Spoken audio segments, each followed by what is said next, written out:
Welcome to Out with Dan, the podcast that spotlights and examines the voices of LGBTQ+ authors, characters, and our allies. Together, we lift our voices and we tell our stories. I'm Dan White.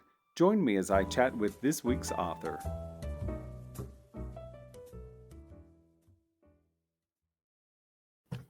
Hello and welcome back to Out with Dan. Today I'm excited to talk to Christopher Rice again. Christopher, writing as C. Travis Rice. His latest work is Party of Three. Welcome, Chris.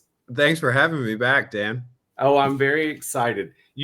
I think all of your books should come with a pack of cigarettes, dude. Really? I mean, come on now, Chris. That's just not fair.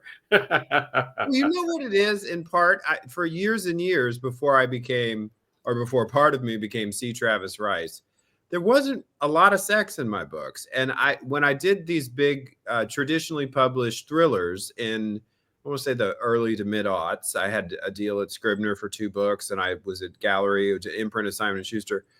I was writing, I don't want to say it was less gay, but it was thrillers that were aiming for the bestseller list, and the less gay sex, the better in terms of many of the people who were working on them.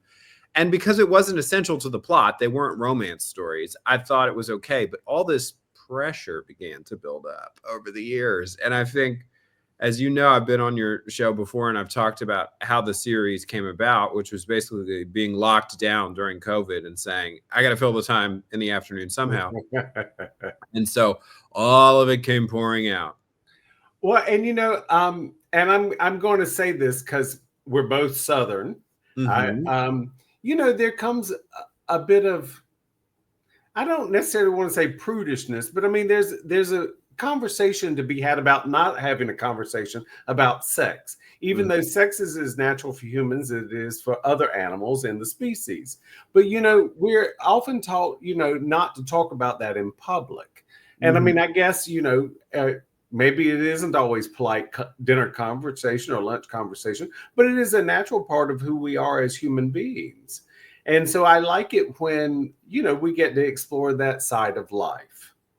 Absolutely. And I would say on the Southern thing, my experience was we all leave the South desperate to make everybody like us. I think there's a Pat Conroy line. It's a throwaway line. He's had some iconic lines in his books, but he just says, I had a Southern man's need to make everybody like me.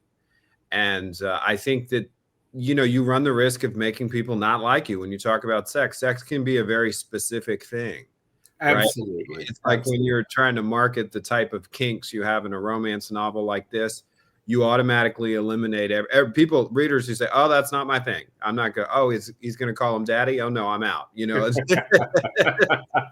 Well, and, I, of course, always am, because I've met you, I'm always wanting to pick on you. So I so desperately want to say, which one of these characters do you identify with? But I'm not going to do that because they all belong to you. So sure. They're all you in one way or another. I could tell you which one I am. The grumpy older one is the one, obviously. No, Chris, that's my job. That's not yours yet. You've got a few more years before you get to be the grumpy old man character. I'm on the way, Dan. I'm coming You're practicing. I see how this is. So yeah. I also, so give the audience an overview of what Party of Three is about. It's set once again in Sapphire Cove, which is a place I desperately want to go to. But give the audience a little setup of what Party of Three is about. Well, the format of Party of Three, I think, is also interesting to talk about. I was given another interview about this. The digital publishing revolution allowed authors to experiment with length and format. Because in the old days, he says, claiming that he's not a publisher, it was a point of diminishing returns. A publisher didn't want to ship and distribute and warehouse something that was this short because the price point would have to be lower and it wouldn't justify the expense of distribution. But digital, there's none of that. So romance writers in particular started experimenting with novellas set in their universes. And that's really what Party of Three is. Party of Three, it diminishes it a little bit to call it a sampler, but it is a standalone story with a little light wraparound where 2 of the previous characters introduce the story to you and what's being affectionately called a late night cable TV construction, where it's like, You want to know what I heard? I had my friend in the Villa Suite, and he got up to no good. And then you live for about 200 pages in the story that they have to tell about their old high school friend.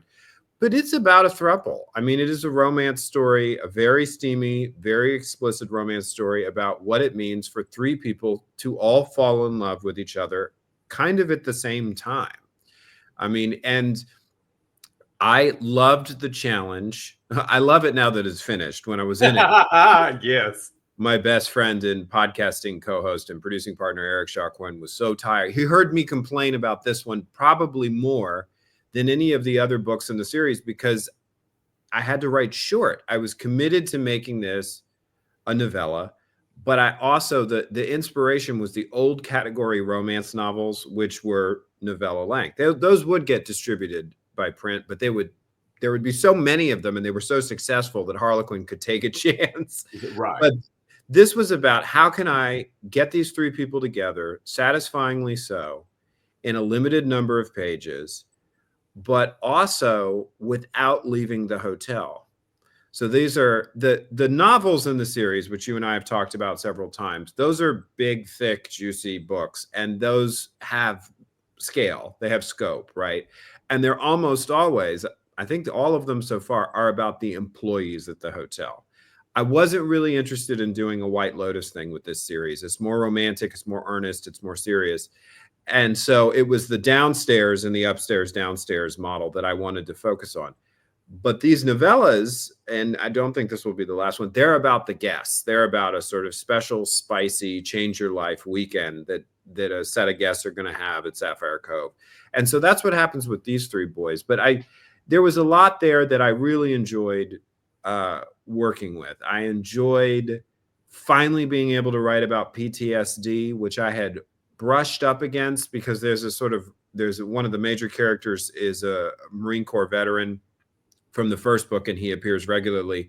And he mentions the prevalence of it, but I've never really dealt with somebody like Mateo, who is struggling with it and struggling with the shame that people can feel around it.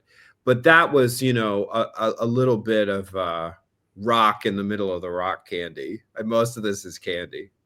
Well, and it is, and so you briefly touched on something also, which I assume sort of goes hand in hand with the PTSD, is the thought of abandonment. And I think that especially, as we were talking earlier about the Pat Conroy sentiment that, we leave the South trying to make sure everyone likes us. Well, if we leave the South and there are people that didn't like us, sometimes we feel abandoned. Yes. And so that was something that I really thought that you wove in there so eloquently, both abandonment, PTSD. These are not issues that you think of in a steamy, sexy type of romance situation. Right. Those are things that you think of as more of everybody's going to sit around a bar stool and, cry in their beer about these things that have happened, rather than unfold them in a romance situation, which you did so eloquently. And I really do applaud you for that. Thank you. I think there are two things that are incredibly sexy to me, and maybe I'm the only one, which is someone who is willing to look at their deepest, darkest issues for you, right? They've got an awareness that their relationship is being disrupted by their, let's say, previous blindness is maybe too severe a word, but they're blocks, they're obstacles, and they're willing. Someone who says, I'm willing to work on this for the sake of our relationship. That's really hot. The other side of that is someone who's willing to love you, including all of your flaws. And I think that's really, because Mateo is the character in this who's struggling with this PTSD, and the struggle is that he will not deal with it, right? The struggle is that he feels it will present a burden to his boyfriend, the boyfriend he begins the story with, that it will, he's ashamed. He's dealing with shame around the actual problem, which is, the actual problem is claustrophobia, right? He was in a bad mishap with an Osprey, which is a real and very problematic aircraft that's killed something like 50 people in the Marine Corps. I hope they're improving it, but for a while there, this is a real issue that Marines went. And his shame is it wasn't a combat event. So it's not real PTSD. And that's the thing that he needs Jeff, the other character, to talk him out of. But I think those things in romance novels, and I do think that has been, romance fiction in general has been on a journey since, I would say, the mid 70s, the late 80s, primarily a journey about women, written by women, but this is a part of that. And I view my C. Travis Rice books as a part of that predominantly female literary lineage. And what the romance novel is allowed to talk about has gotten more and more progressive as time has gone on, and disabilities of various stripes in the heroes and the heroines, not in the side characters. Romance novels about people who are wheelchair bound. Like, it's really gotten to a very inclusive place. And I think hopefully it provides something where anybody can go in and find a love story in which they feel reflected or with which they identify. I agree. And I think that, maybe in some of the older ones, you had this perfect idyllic situation set up. And as a single man, I mean, reading that is nice, but I get a little jealous because that's not me. But when you see where romance has progressed to, you do see that there are people who are different than, say, your normal knight in shining armor and the woman that needs rescuing. So you may still have that, but you'll have that with all different kinds of characters. And that's a good thing, because we all want to be seen. We all want to think that we have the capacity to love and to be loved. And it's good that we get to see ourselves on a page. Yes, it is. And Eric Shaw Quinn, who I talk about all the time, he said that for him, he thinks the most successful romance novels are about someone who has been made to feel invisible finally being seen. He thinks that's probably the engine that drives Twilight. Bella is not Homecoming Queen.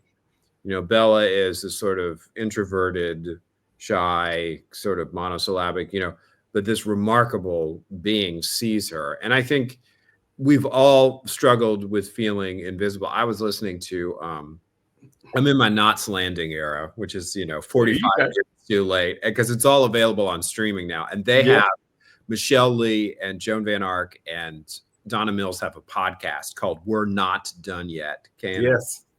And they're in the second episode, they talk about Donna Mills and Michelle Lee had a fight on the set in the first season, which Donna Mills was hired, which was season 2. And Michelle Lee says, we had the fight because I just felt so intimidated by you, because I spent all of high school being not picked and unpopular. And when you showed, and I was like, this is Michelle Lee. Michelle Lee is a huge star, she's on my television. So Broadway.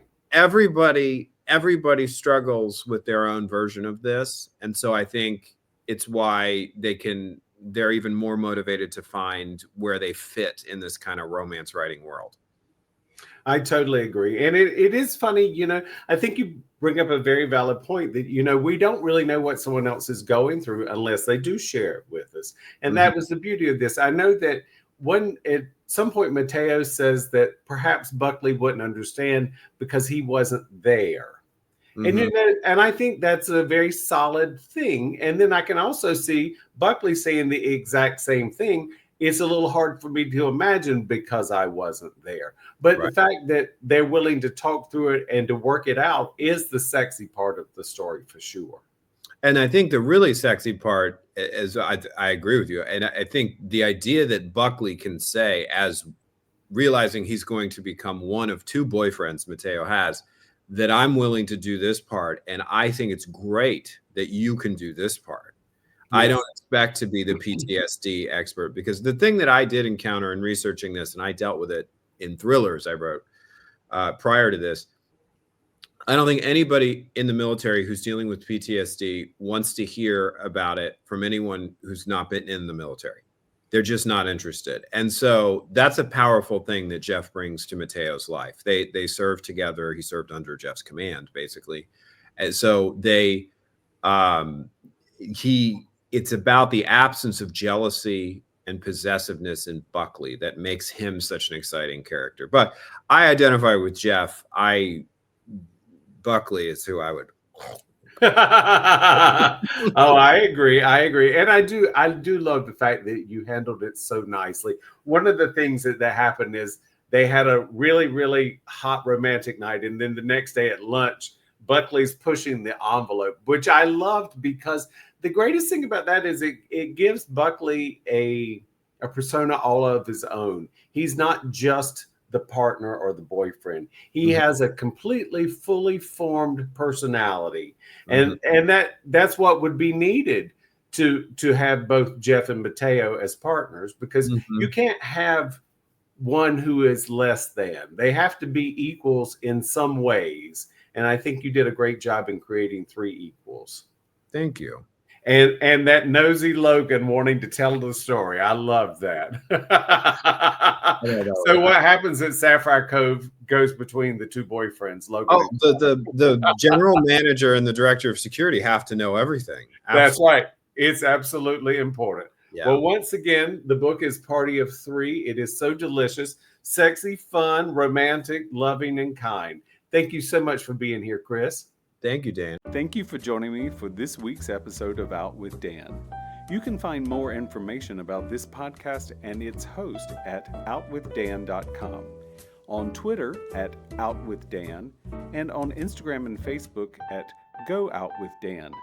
This podcast is hosted by Authors on the Air Global Radio Network, and the theme music is provided by bensound.com. Join us again soon for the next episode of Out with Dan.